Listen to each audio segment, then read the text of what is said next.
Hello friends, मैं वीरू चौहान। संयम UPSC में आपका स्वागत है।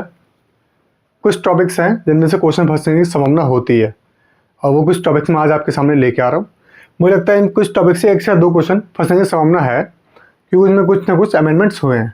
बाकी देखते हैं, अगर फंसेंगे तो हमारे लिए खुद नसीबी होगी, नहीं फंसेंगे तो बहुत बड़ा हमने टाइम वेस्ट नहीं किया, क्योंकि मैं ऐसा कोई भी टॉपिक लेके नहीं आऊँगा आपके लिए या खुद के लिए भी इसमें टाइम वेस्ट किसी का भी हो। मतलब आपको 5 से 7 मिनट देने हैं, आपका काम ऐसे पूरा हो जाएगा। और क्वेश्चन फंस गया तो आपके मेरी वो जो भी है जिसने कुछ कराया है उसके बल्ले बल्ले है। ठीक है। अमूर्त सांस्कृतिक विरासत है, जैसे कहता है भारत की कुछ अमूर्त। अमूर्त का मतलब होता है इनटेंजिबल, जिसको हम छू नहीं सकते। ठीक है, इनटेंजिबल, इनटेंजिबल।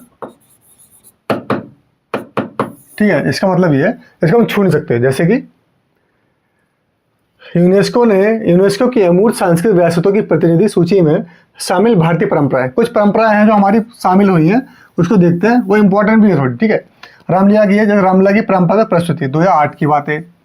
वैदिक मंत्रोच्चारण, जैसे हम अपने संस्कृत में जो मंत्र का उच्चारण करते हैं उसके बारे में बताए। मतलब कितनी बड़ी चीज़ है हमारे लिए। देखिए, कुट्टियात्तम संस्कृत नाट्य कला एक 2008 की बात है ये भी। रमन, गढ़वाल हिमालय का धार्मिक उत्सव और अनुष्ठात्मक रंगमंच है। गढ़वाल का है और हिमालय का, जो हिमालय पर्वत की बात है। मुड़ियट्टू, केरल का अनुष्ठानिक रंगमंच और नृत्य नाटक, 2010 की बात है। कालबेलिया, राजस्थान का लोकगीत। इसका क्वेश्चन भी आया है, यूपीएससी में आया है। ठीक है, तो कालबेलिया ये आपको जाना है। छऊ नृत्य, ये छत्तीसगढ़ का होगा शायद। झारखंड, अच्छा सॉरी झारखंड, हाँ, क्योंकि झारखंड जो है छत्तीसगढ़ से निकला है बाहर।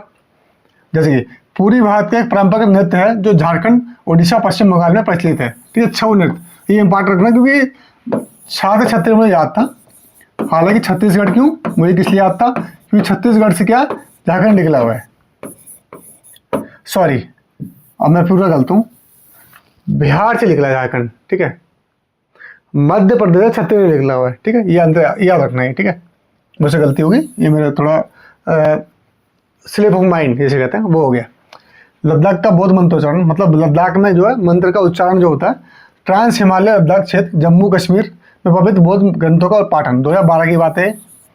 इनको किस में किया गया, 2000 मतलब सॉरी इंडिया की अमूर्त विरासतों में शामिल किया गया है। संकीर्तन, मणिपुर का अनुष्ठानिक गायन, ढोल वादन एवं नृत्य, ये क्या है, मणिपुर का है। मैं कह सकता हूँ मैचिंग करने के लिए ला सकता, जैसे कि पंजाब के जड़ियाल गुरु के थिएटरों द्वारा पारंपरिक रूप से पीतल और तांबे से बनाए गए बर्तनों की शिल्पकला, ये इंपॉर्टेंट है।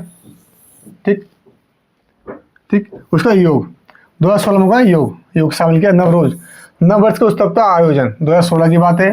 कुंभ मेला 2017 की बात है। कोलकाता की दुर्गा पूजा 2021 की बात है। और गुजरात का गरबा, ये इंपॉर्टेंट क्योंकि ये अभी रिसेंटली ये क्वेश्चन में आ सकता है। ये कोलकाता की दुर्गा पूजा और एक कुंभ मेला, ये 3-4 चीज़ जो है लास्ट की याद कर लेना आप। जैसे योग 2016 में हुआ है, नवरोज जो है नववर्ष का उत्सव जो है वो 2016 में है, कुंभ मेला 2017 में है, कोलकाता का दुर्गा पूजा का आयोजन 2021 में है, और 2020 में गुजरात का गरबा, गुजरात का गरबा इंपॉर्टेंट है, इसको याद रखना क्योंकि 2023 की बात है। 23 बीत के गया, पेपर तक हुआ नहीं था। ये पूछ सकता है कि कौन कौन सी चीज़ें अमूर्त। देखिए, आप खुद देख लीजिए, ये लिस्ट पूरी देख लीजिए, कुल मिला के जितनी भी 13 लिस्ट हैं भारत की अमूर्त और सांस्कृतिक विरासतें, ये हुई हैं इंटेंजिबल 15। ठीक, अगली स्लाइड है कि पहले पता हमें लगता है कि जो गेहूं का उत्पादन है इसका हुआ यूपी या एमपी ज़्यादा रहते हैं। आप खुद देखिए चेंज हुआ है इसमें। ये पता कहाँ का है, 2023 से लेकर 24 तक ये डेटा वहाँ का है। ठीक है, और डेटा किसने दिया आप दिखाता हूँ मैं आपको। आंकड़े आर्थिक समीक्षा 2023 की अंग्रेजी संस्कृत से लिए गए हैं। आर्थिक समीक्षा, ठीक है, इकोनॉमिक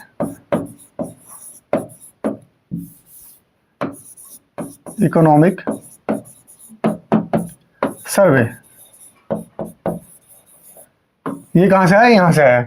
और कौन सा, 2023 2024। मतलब इतना इंपॉर्टेंट है ये कि आपको पता होना चाहिए क्योंकि तो रिसेंटली ऐड हुआ है। कौन सी फसल कहाँ ज़्यादा हुई है, कहाँ कम हुई है, किसकी परसेंटेज कम हुई है, ज़्यादा हुई है, तो ये आपको पता होना चाहिए क्योंकि ये इंपॉर्टेंट हो गया। क्यों, क्योंकि 2023-24 की बात है, ऐसे नहीं कि अभी की बात है।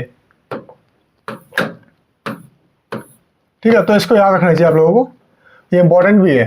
ठीक है, अब मैं उसको बताता हूँ आगे के बारे में।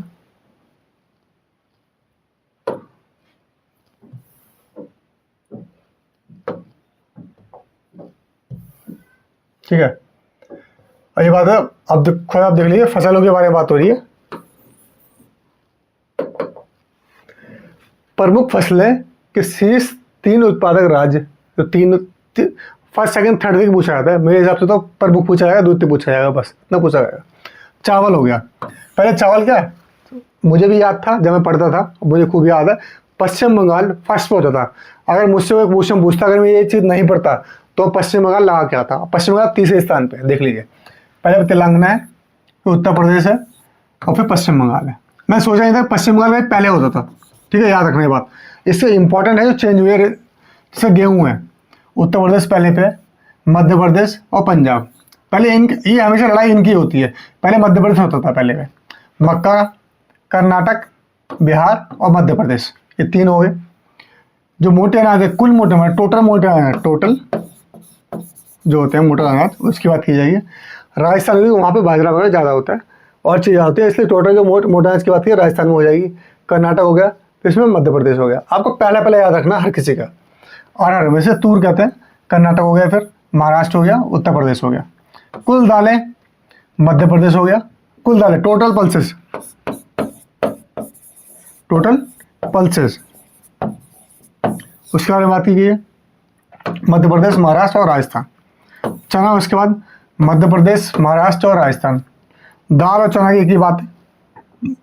कुल खाद्यान्न जितनी भी चीज़ें हैं, उत्तर प्रदेश, मध्य प्रदेश, पंजाब, खाद्यान्न में सब आ जाएगा, आपका गेहूँ, ठीक है, मक्का, ये सब आ जाएगा। टोटल की बात की जाए सबको मिला के, मूंगफली की बात किया, गुजरात है, मूंगफली में गुजरात हमेशा रहा है, पहले भी रहता था, राजस्थान और फिर मध्य प्रदेश।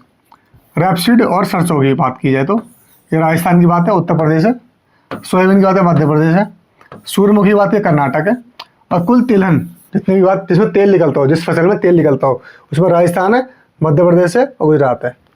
और गन्ने के बाद गन्ना, यूपी के पश्चिमी बेल्ट जो गन्ने के लिए माहिर है, वहाँ के किसानों में बहुत खेती है, 100 बीघा, 150 बीघा, 5 बीघा, ऐसे मतलब अच्छी खेती है वहाँ के किसानों पे। तो इसलिए उत्तर प्रदेश वहाँ का मेन है। वहाँ पे चीनी मिल आप देखेंगे कभी, चीनी मिल जो है उत्तर प्रदेश में, पश्चिमी उत्तर प्रदेश में आपको चीनी मिल मिलेगी, बाकी उत्तर प्रदेश में इतनी चीनी मिल आपको नहीं मिलेगी।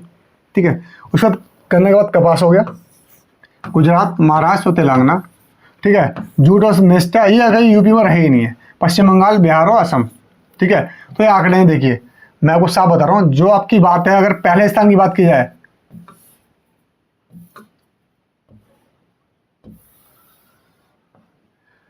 आपको ज़्यादातर प्रथम स्थान रखना चाहिए। और सीधी सीधी बात, जहाँ पे उत्तर प्रदेश है, अगर लास्ट में भी है और पहले भी है, बीच में भी है, आपको पता होना चाहिए उत्तर प्रदेश के बारे में। जैसे कि गेहूं में उत्तर दूसरे स्थान पे, और सॉरी चावल में दूसरे स्थान पे, गेहूं में पहले स्थान पे, उसके बाद उत्तर प्रदेश तीसरे स्थान पे, कहाँ पे, अरहर पे, तूर के स्थान पे। ये पूछ लिया जाएगा कि यही बोला जाएगा आपसे कि उत्तर प्रदेश तूर के या अरहर के उत्पादन में पहले स्थान पे है, ये गलत हो जाएगा। ठीक है, तो उत्तर प्रदेश क्या कुछ चीज़ हमेशा, क्योंकि उत्तर प्रदेश पेपर आप देने जा रहे हैं, यहाँ भी नहीं है, यहाँ भी उत्तर प्रदेश ही रहा पहला। ये तो खदान, कुल खदान में आपको याद होना चाहिए, उत्तर प्रदेश की बात है, यहाँ भी नहीं है, फिर यहाँ की बात होती है उत्तर प्रदेश के बारे में। ये रही रैपसीड और सरसों के तहत, राज्य के बाद उत्तर प्रदेश है। ठीक, उसके बाद गन्ने उत्तर प्रदेश पहले से था, अभी भी है, कोई दिक्कत नहीं है इसमें। ठीक है, बाकी 4-5 जगह ऐसी हैं जहाँ पे उत्तर प्रदेश आएगा आपको, और वो 4-5 आपको याद होनी चाहिए, क्योंकि क्वेश्चन वहाँ से फंसा के बनाया जाएगा।